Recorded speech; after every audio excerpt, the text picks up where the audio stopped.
मैं गीता पर हाथ रखकर कसम खाता हूं, जो भी कहूंगा, सच के अलावा कुछ नहीं कहूंगा। जज साहब, शहीद स्मारक पर जो भी कुछ हुआ मेरी आंखों के सामने हुआ। मुझे इस बात का ताज्जुब है और अफसोस भी है कि ब्रिगेडियर सूर्यदेव सिंह जैसे जिम्मेदार और सुलझे हुए अफसर ने ऐसा कदम क्यों उठाया जिससे निर्दोष लोग मारे गए। इस हत्याकांड के जिम्मेदार ब्रिगेडियर सूर्यदेव सिंह ही हैं।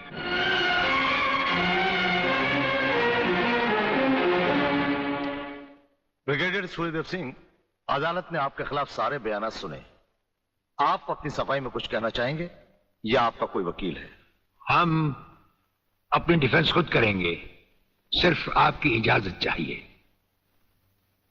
इजाजत है? आप गीता पर हाथ रखकर कसम खाइए, जो भी कहेंगे, सच के सिवा कुछ नहीं कहेंगे।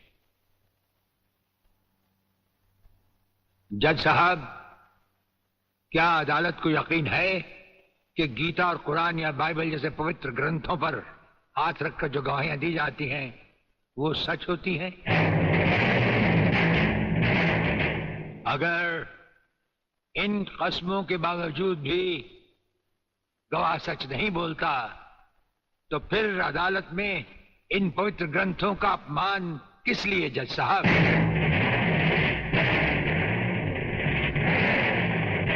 अगर फैसला ऐसे सबूत और गवाहों की बिना पर ही होता है जो पैसे से खरीदे जा सकते हैं तो बंद करवा दीजिए ऐसे रस्म और रवाज जो कि झूठे हैं। ये मुकद्दस ग्रंथ हमारे धर्म और ईमान का ताज है, हमारी जिंदगी की बुनियाद है। हम ये कसम खाएं भी तो कैसे खाएं? यह अदालत आपकी दलीलों की कदर करती है ब्रिगेडियर साहब, लेकिन यह अदालत की बरसों पुरानी रस्म है जो मैं नहीं बदल सकता। तो फिर हम भी अपने जमीर के खिलाफ नहीं जा सकते, चाहे वो अदालत हो या जंग का मैदान। आप अपना फैसला सुनाकर अदालत की रस्म को पूरा कीजिए। तमाम सबूत और गवाहों के बयानात को मद्देनजर रखते हुए यह अदालत इस नतीजे पर पहुंची है कि शहीद स्मारक पर बेगुनाहों पर पुलिस ने गोली ब्रिगेडियर सूर्यदेव सिंह के कहने पर चलाई। इसलिए यह अदालत ब्रिगेडियर सूर्यदेव सिंह को 1 साल कैद की सजा सुनाती है।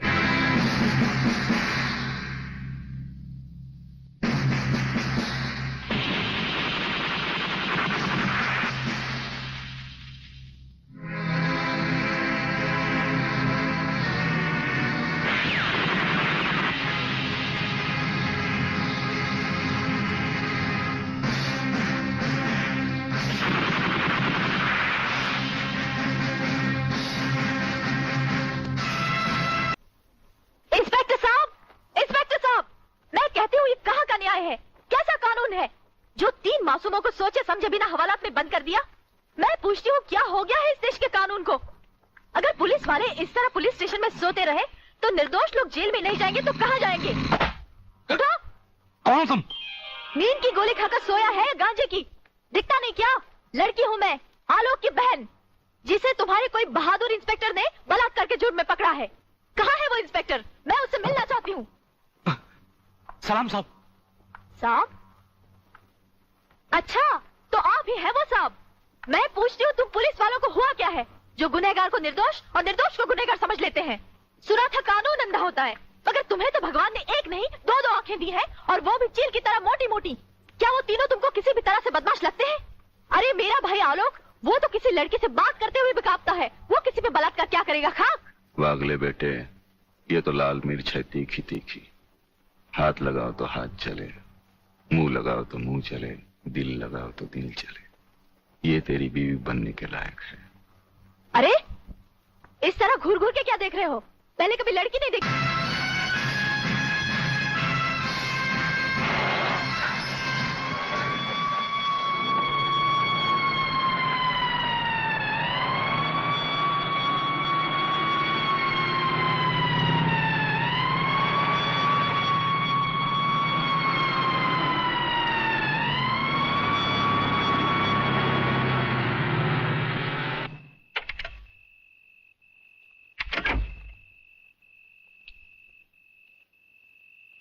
हमारी मीटिंग का बंदोबस्त हो गया?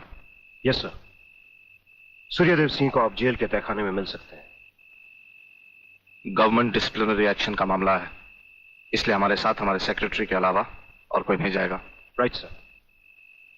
This way please.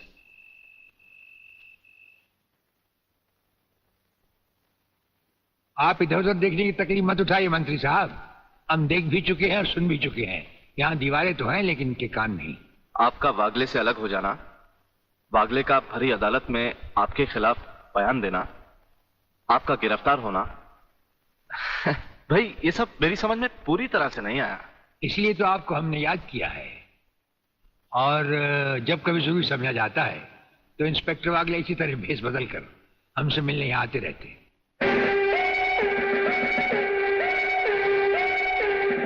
Sir, brigadier साहब का हमसे अलग होना, जेल में आ जाना, इससे दुश्मन हमें कमजोर समझकर लापरवाह हो जाएंगे और उनकी इसी लापरवाही का फायदा उठाकर हम उनकी जड़ें आसानी से काट सकते हैं। हम जिन जराइम की तलाश में हैं, उसकी कुछ जड़ें इस जेल की चार दीवारी में भी पैवस्त हैं। उन्हें ढूंढकर निकाल कर हमें खोदना होगा। और मंत्री साहब, आपसे खास बात ये कहना थी कि हमारी गैर हाजिरी में इंस्पेक्टर वागले आपसे हॉटलाइन पर बातचीत किया करेंगे। ये जब कभी भी आपसे कहें, आप हमारे लिए रिहाई के ऑर्डर भिजवा दीजिएगा। ठीक है, आप जब चाहेंगे आपकी रिहाई के ऑर्डर्स भिजवा दिए जाएंगे। नमस्कार। Cheers!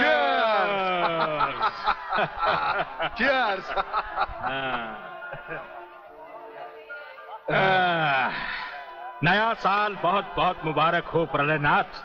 नया साल तुम्हें मुबारक और सूर्यदेव सिंह का जेल जाना मुझे मुबारक। राधा बिटिया कहीं नजर नहीं आ रही। नजर तो तुम्हारा बेटा रसिक नाथ भी नहीं आ रहा। अरे भाई, इन नौजवान लोगों का हम बूढ़ों से क्या मतलब। मना रहे होंगे कहीं नया साल अपने जवान दोस्तों के साथ। प्लीज रसिक, ऐसा मत करो ना। अगर ऐसा नहीं करूंगा तो नए साल का सेलिब्रेशन अधूरा रह जाएगा मेरी जान। रसिक, तुम जानते हो मैं तुम्हारे बच्चे की माँ बनने वाली हूँ। माँ? यानी प्रेग्नेंट?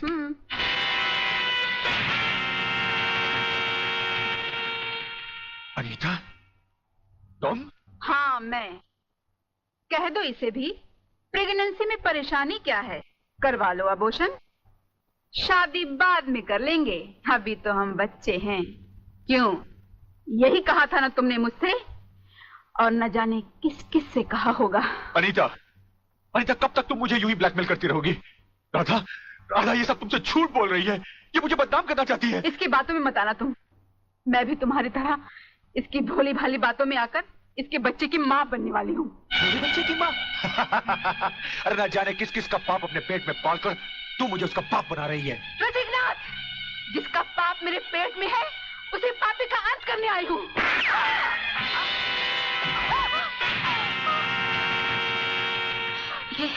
ये तुमने क्या किया? रसिक, तुमने इसे मार डाला? तो और क्या करता?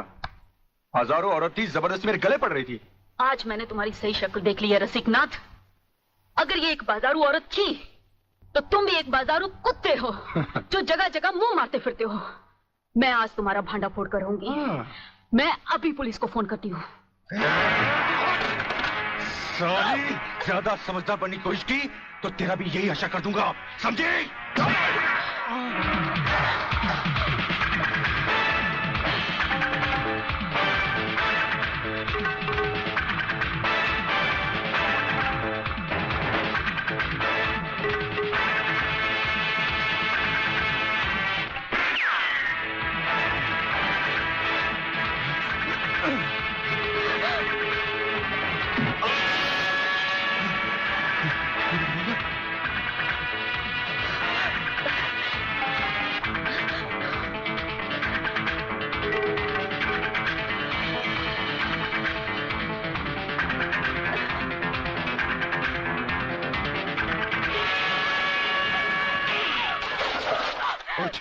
पुलिस को बताएगी, पुलिस को बताएगी। जिंदा रहेगी तो पुलिस को बताएगी ना। न रहे बांस न बजेगी बांसुरी। मैं तुझे खत्म कर दूंगा कमीनी।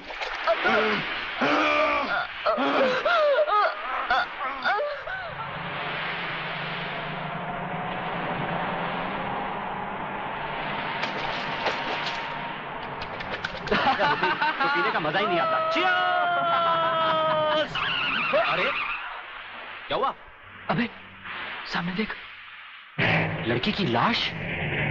अरे नहीं यार, ये भी कोई हमारी तरह नशे और मस्ती में चूर लगती है।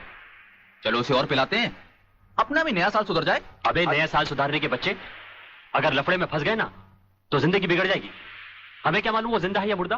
क्यों संजू? कुछ भी हुआ लोग, मगर इंसानियत के नाते उसे देखना हमारा फर्ज है। चलो चलो देखते हैं।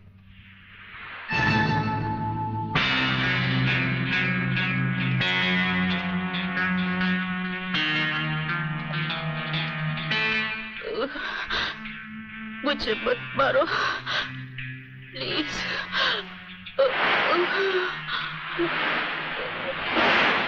भगवान के लिए मुझे मत मारो।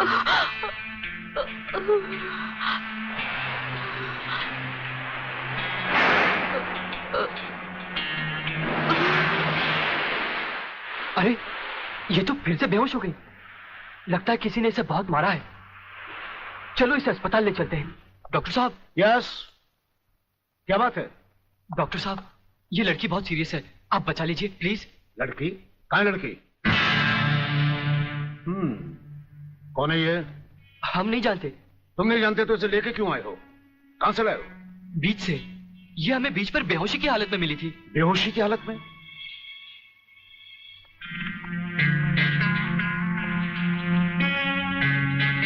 इसकी हालत तुम लोगों ने इसके साथ 31st नाइट मना के तो नहीं की है ना? हम लोगों ने? ये क्या कह रहे हैं डॉक्टर साहब? नहीं नहीं, हम लोगों ने ऐसा कुछ नहीं किया। देखा तुम लोगों ने? मैं तुम लोगों को पहले ही कह रहा था। मगर नहीं यार, चुप रह तू, डरता क्यों है? डॉक्टर साहब, ये वक्त इधर उधर की बातों का नहीं है। हम पर भरोसा कीजिए और जल्दी से इलाज कीजिए।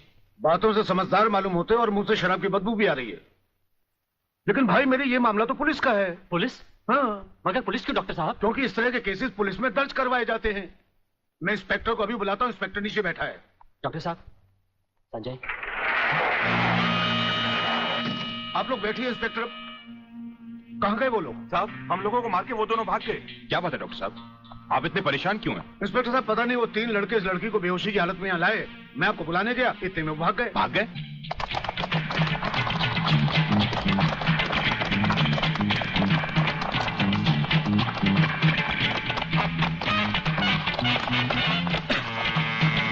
अरे जल्दी कर।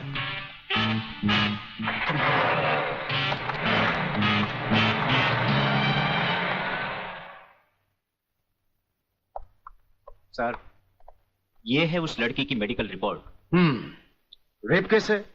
नो सर, लड़की के पेट में 2 महीने का बच्चा है। लड़की को होश आया? No sir. उसका कुछ अता पता? अब तो उसके होश में आने के बाद ही पता लगेगा कि वो कौन है और उसके पेट में बच्चा किसका है।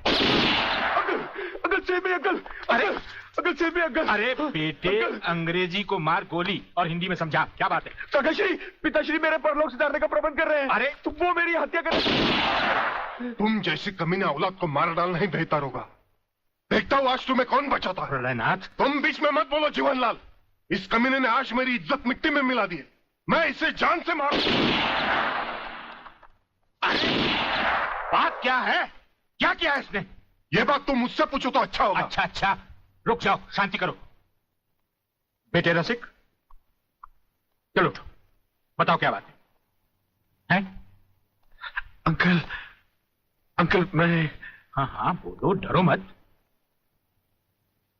अंकल मैं एक लड़की से मोहब्बत करते हो, यही ना? हाँ।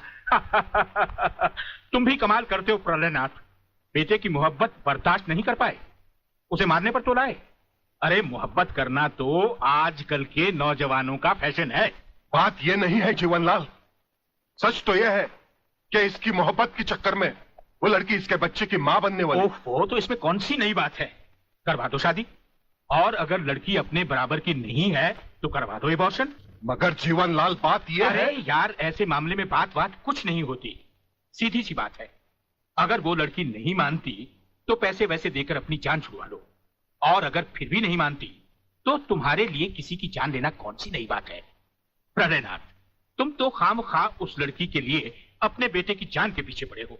दरअसल बात यह है जीवनलाल कि वो लड़की तुम्हारी बेटी राधा है।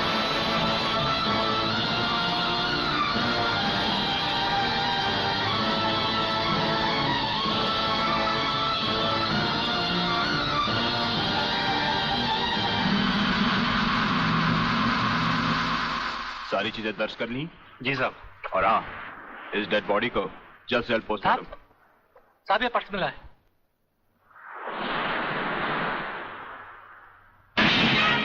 संजय आर चौहान। मेरा पर्स बीच पर या अस्पताल में गिरा है। अगर वो पुलिस को मिल गया तो कहीं हम फंस ना जाए। नहीं यार, अरे जब हम लोगों ने कुछ बुरा किया ही नहीं है तो हम फंस क्यों जाएंगे? अरे मैंने पहले ही कहा था कि इस चक्कर में मत पड़ो, उल्टे फंसेंगे। लेकिन मेरी सुनी किसने थी? मैं कहती हूँ डर डर के कब तक ये बात सबसे छुपाते रहोगे। चलो माँ जी को सब सच बता देते हैं, सब ठीक हो जाएगा।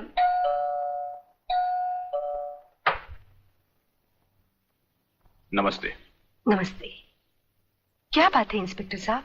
हम शक की बुनियाद पे आपके बेटे संजय और उसके 2 दोस्तों को गिरफ्तार करने आए हैं। गिरफ्तार? क्यों? क्या जुर्म किया है उन तीनों ने? ये आप अपने बेटे से पूछ लीजिए।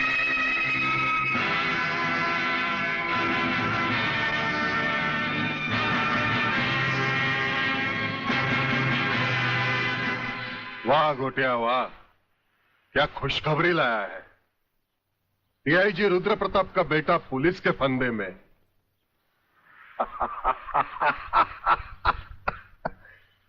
बाप ईमानदारी की मौत मर गया, अब बेटा कानून की मौत मरेगा।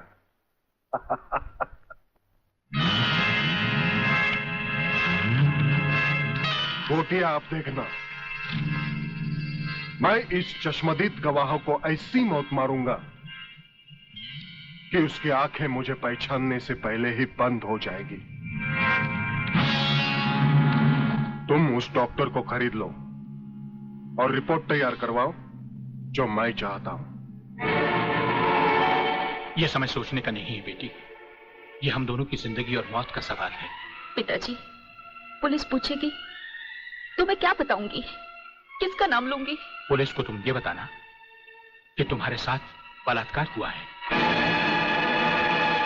हाँ बेटी, बलात्कार। प्रलयनाथ की प्रलय से बचने का ये एक ही तरीका है। तुम उन्हीं 3 लड़कों का नाम पुलिस को बता देना जिन्होंने तुम्हें अस्पताल पहुंचाया है। पिताजी, लगता है पापियों के साथ रहकर आपका दिमाग भी उन्हीं की तरह हो गया है। आप ये कह रहे हैं मैं उन लड़कों को फांसी के फंदे तक पहुंचा दूं जिन्होंने मेरी जिंदगी बचाई? नहीं पिताजी, मैं ऐसा हरगिज नहीं करूंगी, हरगिज नहीं करूंगी। बेटी, इतिहास गवाह है, आदमी ने अपनी जान को बचाने के लिए अपने ही भाइयों की लाशों को कुचला है। ये दुनिया का नियम है बेटी। फिर वो तीनों हमारे लगते भी क्या हैं? अगर उन्हें फांसी लग भी गई तो हमारा क्या जाएगा? बेटी, उन लोगों की जिंदगी से कहीं ज्यादा कीमती हमारी जिंदगी है। पुलिस को वही बताना जो मैंने तुम्हें कहा है।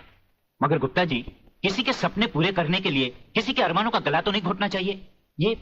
ये पाप है। राधा तो प्रेग्नेंट है और आपने पैसे के लिए उसके बलात्कार की गलत रिपोर्ट तैयार कर दी। तुम मेरे सीनियर हो या मैं तुम्हारा सीनियर, पेशे का सबक मुझे मत सिखाओ, समझे? सीनियर और जूनियर का मतलब ये तो नहीं सर कि आप कुछ भी करें और मैं चुपचाप देखता रहूं। ऐसा कभी नहीं होगा। मैं आपकी गलत रिपोर्ट पर हरगिज साइन नहीं करूंगा जो उन 3 निर्दोषों को फांसी के फंदे तक पहुंचा दे। डॉक्टर सिन्हा, आज से 5 साल पहले डॉक्टर श्रीवास्तव ने इसी तरह की एक गलत रिपोर्ट पर साइन करने से इनकार कर दिया था। गुंडा स्वामी के आदमियों ने उसे 6ठी मंजिल से नीचे फेंक दिया और पुलिस ने उसकी मौत को आत्महत्या समझकर उसकी फाइल हमेशा हमेशा के लिए बंद कर दी। अगर तुम भी उसी राह पर चलना चाहते हो तो एज यू विश। इंस्पेक्टर साहब, मैं कहती हूँ ये कहाँ का न्याय है? कैसा कानून है जो 3 मासूमों को सोचे समझे बिना हवालात में बंद कर दिया? मैं पूछती हूँ क्या हो गया है इस देश के कानून को?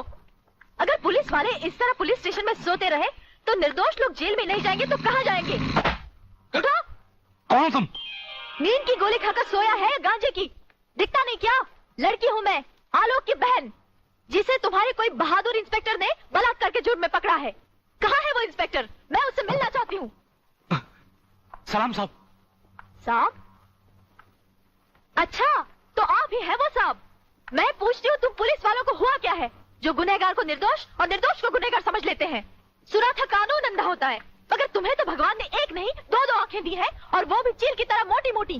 क्या वो तीनों तुमको किसी भी तरह से बदमाश लगते हैं? अरे मेरा भाई आलोक, वो तो किसी लड़की से बात करते हुए भी कांपता है, वो किसी पे बलात्कार क्या करेगा? खाक। वागले बेटे, ये तो लाल मिर्च है तीखी तीखी।